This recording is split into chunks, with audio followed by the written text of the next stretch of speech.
പുലികളി തുടരുകയാണ്. പുലിക്കളിയുടെ ആഘോഷത്തിമിർപ്പിലാണ് തൃശ്ശൂർ പേരൂർ നഗരം. കേരളത്തിന്റെ തനത് കലാരൂപമായിട്ടുള്ള പുലികളി അഥവാ കടുവക്കളി ഇതാ വലിയ ബൃഹത് ശരീരങ്ങളുടെ ആഘോഷത്തിമിർപ്പായി നമ്മുടെ മുന്നിലൂടെ കണ്ടുകൊണ്ടിരിക്കുന്നു. ഓണക്കാലങ്ങളിൽ മാത്രം മലയാളി തൃശ്ശൂരിൽ നിന്ന് കണ്ടുകൊണ്ടിരിക്കുന്ന ഈ കലാരൂപം ഏകദേശം 200-ലധികം വർഷത്തെ പഴക്കമുള്ള കലാരൂപം.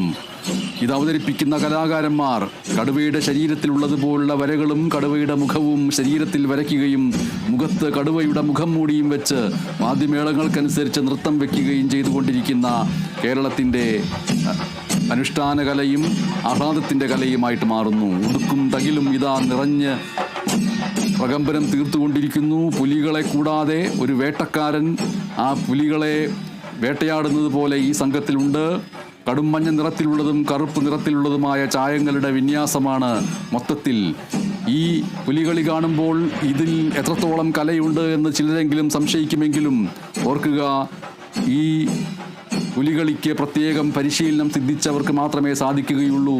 ഇതാ ആ പുലികളിയെ തെരുവിലെ ഒരു സ്ത്രീ തൻ്റെ വലിയ ആഘോഷമാക്കി മാറ്റുന്നു. സ്വന്തം നിലയ്ക്ക് തൻ്റേത് മാത്രമായ ചുവടുകൾ വെച്ചുകൊണ്ട് ആളുകൾ എന്ത് വിചാരിക്കുമെന്നുള്ള ഉത്കണ്ഠയോ ഒന്നുമില്ലാതെ ജീവിതത്തിൻ്റെ ഏറ്റവും വലിയ ആനന്ദം എന്ന് പറയുന്നത് ഉത്സവമാണ്. ആൾക്കൂട്ടങ്ങളിൽ എല്ലാ വ്യത്യാസങ്ങളും ഇല്ലാതായി തീരുമെന്നുള്ള വിചാരത്തോടു കൂടി ആഘോഷിക്കുന്നു.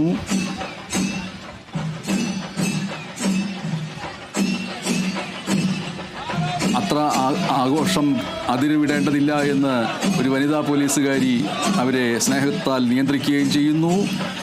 ഒന്നാം ലോക മഹായുദ്ധത്തിന് ശേഷം തൃശ്ശൂരിൽ പ്രവർത്തിച്ചിരുന്ന മൈസൂർ ഭരണാധികാരിയായിരുന്ന ടിപ്പു സുൽത്താൻ്റെ സൈനിക ക്യാമ്പിൽ അദ്ദേഹത്തിൻ്റെ യുദ്ധവിജയങ്ങളുമായി ബന്ധപ്പെട്ട് പഠാണി മുസ്ലിം സൈനിക വിഭാഗക്കാർ ടിപ്പുവിൻ്റെ കൊടിയടയാളമായ പുലിയുടെ വേഷം കെട്ടി നടത്തി വന്ന പ്രകടനത്തെ പിൽക്കാലത്ത് തൃശ്ശൂരിൽ സ്ഥിരതാമസമാക്കിയ പഠാണികൾ പരിഷ്കരിച്ച് അവരുടെ പഞ്ചയെടുക്കൽ ചടങ്ങുമായി ബന്ധപ്പെടുത്തി വന്നതാണ് എന്ന ഒരു ഐതിഹ്യം ഉണ്ട്.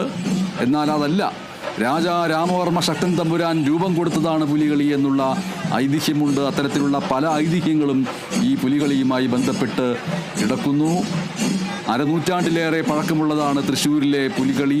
കൊല്ലവും തിരുവനന്തപുരവുമാണ് പുലിക്കളിയുടെ മറ്റ് 2 പ്രധാനപ്പെട്ട സ്ഥലങ്ങൾ. തലമുറകളായിട്ട് തുടർന്നു പോരുന്ന ഈ പുലികളിക്ക് പൂരത്തിൻ്റെ ഒപ്പം തന്നെ അല്ലെങ്കിൽ പോലും ഏറെ താഴെയല്ലാത്ത ഒരു സ്ഥാനമുണ്ട്. 4-ാം ഓണം നാളിൽ ഈ വൈകുന്നേരത്തിൽ നമ്മുടെ മുന്നിലൂടെ വാദ്യമേളങ്ങളുടെ അകമ്പടിയോടുകൂടി വന്നുകൊണ്ടിരിക്കുന്ന ഈ പുലികളി അത് ഈ നിമിഷത്തിൻ്റെ മാത്രം കലയല്ല, ഈ നിമിഷത്തിൻ്റെ മാത്രം ആഘോഷമല്ല. ഇതുമായി ബന്ധപ്പെട്ട വേഷം കെട്ടൽ ഇന്നലെ പകൽ തന്നെ ആരംഭിച്ചിരിക്കുന്നു. അങ്ങനെയാണത് ഈ നിമിഷത്തിൻ്റെ പൂർണ്ണതയായി നമ്മുടെ മുന്നിലേക്ക് വന്നു ചേർന്നിരിക്കുന്നത്. നടുവിലാൽ ഗണപതിക്ക് മുൻപിൽ നാളികേരം ഉടച്ചുകൊണ്ട് പുലികൾ സ്വരാജ് റൗണ്ടിൽ പ്രവേശിച്ചിരിക്കുന്നു. ചെണ്ടയുടെ വന്യമായ താളത്തിനൊപ്പിച്ച് നൃത്തം വെച്ച് കളിച്ച് മുന്നോട്ട് നീങ്ങിക്കൊണ്ടിരിക്കുന്നു. ഒപ്പം പുലികൾക്കൊപ്പം വലിയ വലിയ ട്രക്കുകളിൽ തയ്യാറാക്കപ്പെട്ടിരിക്കുന്ന കെട്ടുകാഴ്ചകൾ കാണാനും കൂടിയാണ് ഈ ആൾക്കൂട്ടം എത്തിച്ചേർന്നിരിക്കുന്നത്. തൃശ്ശൂർ നഗരത്തിൻ്റെ സാംസ്കാരികമായ കൂട്ടായ്മയെ ഓർമ്മിപ്പിച്ചുകൊണ്ട് അത്തരം കെട്ടുകാഴ്ചകളിൽ പുരാണങ്ങളിലെ കഥാപാത്രങ്ങൾ മുതൽ T.S. എലിയറ്റും ചെഗുവേരയും മാർസും സ്പേസ് ഷിപ്പും എല്ലാം കടന്നു വരുന്നു. മാസങ്ങളുടെ ശ്രമമാണ് ഇത്തരത്തിലുള്ള ശില്പങ്ങൾ ഒപ്പിച്ചെടുക്കാൻ ചെലവാക്കിയിരിക്കുന്നത് എന്ന് ഓർക്കേണ്ടതുണ്ട്. ഒപ്പം തന്നെ ഇപ്പോൾ നമ്മൾ കണ്ടുകൊണ്ടിരിക്കുന്ന പുലികളിയിലെ വേഷവിധാനങ്ങൾ, അതിൻ്റെ വർണ്ണങ്ങൾ, പെയിൻറ്റുകൾ അവയ്ക്കും വേണ്ടി വലിയ രീതിയിലുള്ള യജ്ഞം ഉണ്ടായിരുന്നു. തൃശ്ശൂരിലെ പുലികളികൾക്ക് മറ്റ് സ്ഥലങ്ങളിൽ കാണുന്നതിൽ നിന്ന് വ്യത്യസ്തത ഉണ്ട് എന്നുള്ള കാര്യം കൂടി ഓർക്കേണ്ടതുണ്ട്. ഇവിടെ പുലികളുടെ മേൽ ഉപയോഗിച്ചിരിക്കുന്ന ചായം എന്ന് പറയുന്നത് ഇനാമൽ പെയിൻ്റാണ്. ഈ ഇനാമൽ പെയിൻറ്റ് മണ്ണെണ്ണയിൽ കൂട്ടിച്ചേർത്താണ് ഉപയോഗിച്ചിരിക്കുന്നത്. അതുകൊണ്ട് തന്നെ വിദേശികളടക്കമുള്ളവരെ സംബന്ധിച്ചിട്ട് പുലികളി കാണുന്നതിനകത്ത് അവർ ബോഡി ആർട്ട് എന്നുള്ള നിലയ്ക്ക് അതിൻ്റെ കലാത്മകതയെ കൂടി വിലയിരുത്തുകയും ചെയ്യുന്നു. എന്തായാലും കാലത്തിൻ്റെ മാറ്റം, കാലാനുസൃതമായിട്ടുള്ള മാറ്റം പുലികളിയിലെ വേഷങ്ങളിലും മാറിയിട്ടുണ്ട്. അതിൽ പലരും ശരീരത്തിൽ ചിത്രങ്ങൾ വരയ്ക്കുന്നു. വിവിധ നിറത്തിലാണ് പുലികൾ. പച്ച, മഞ്ഞ, കറുപ്പ്, സിൽവർ, ചുവപ്പ്, നീല, പിങ്ക്, വയലറ്റ് എന്നുവേണ്ട മിക്ക നിറങ്ങളും ഇവിടെ കാണാൻ കഴിയുന്നു.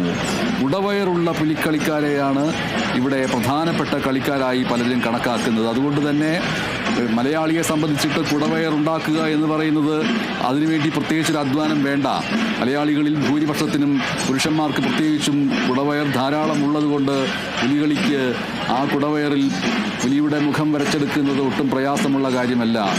അടുത്ത പുലികളിക്ക് എനിക്ക് വയറുണ്ടാവുമോ എന്ന് ആരും വിചാരിക്കേണ്ടതില്ല. വയർ സ്വാഭാവികമായിട്ടുണ്ടാവുന്നതാണ് മലയാളിയുടെ പൊതുവായ ശീലം. അത്രമേൽ വ്യായാമം ചെയ്യാതെ ഇരുന്നുണ്ണുന്നവരുടെ സമൂഹമായിട്ട് മാറുന്നു മലയാളികളുടേത് എന്ന് പറയുന്നുണ്ട്. പക്ഷേ അങ്ങനെ ഇരുന്നുണ്ണുന്നവരുടെ സമൂഹത്തിന് ഇത്തരത്തിലുള്ള ആഘോഷങ്ങൾ കളിക്കാനുള്ള ഒരു അവയവ ബാഹുല്യം ഉണ്ടാവുന്നു എന്നുള്ളത് അതിൻ്റെ പ്രാധാന്യം കൂട്ടുകയും ചെയ്യുന്നു. എന്തായാലും അരമണി ധരിച്ചുകൊണ്ട് അത് കുലുക്കിക്കൊണ്ട് നൃത്തം ചെയ്തുകൊണ്ടിരിക്കുന്നു. ഇനി ഇതെല്ലാം കഴിഞ്ഞ് രാത്രി ഏറെ കഴിയുമ്പോൾ ആണ് ചായം കഴുകിക്കളയുക എന്ന് പറയുന്ന ഇതിനേക്കാളും വലിയ ഒരു ചടങ്ങ് നടക്കാനിരിക്കുന്നത്. മണ്ണെണ്ണയുടെ സഹായത്തോടെയായിരിക്കും അത് നടക്കുക. അപ്പോഴൊന്നും ഈ പറയുന്ന ആരവങ്ങൾ ഉണ്ടാവില്ല. എന്തായാലും പുലികളുടെ വർണ്ണങ്ങളിലേക്ക് കൂടി നമ്മൾക്ക് പോകേണ്ടതുണ്ട്. ഗൊറില്ല നിറങ്ങളാണ് അവർ പുലികളുടെ വർണ്ണങ്ങളാക്കുന്നത്.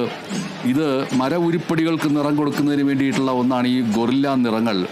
നിറപ്പൊടികളും വാർണിഷുമൊക്കെ നീട്ടി അരച്ചാണ് പുലിവർണ്ണങ്ങൾ ഉണ്ടാക്കിയിട്ടുള്ളത്.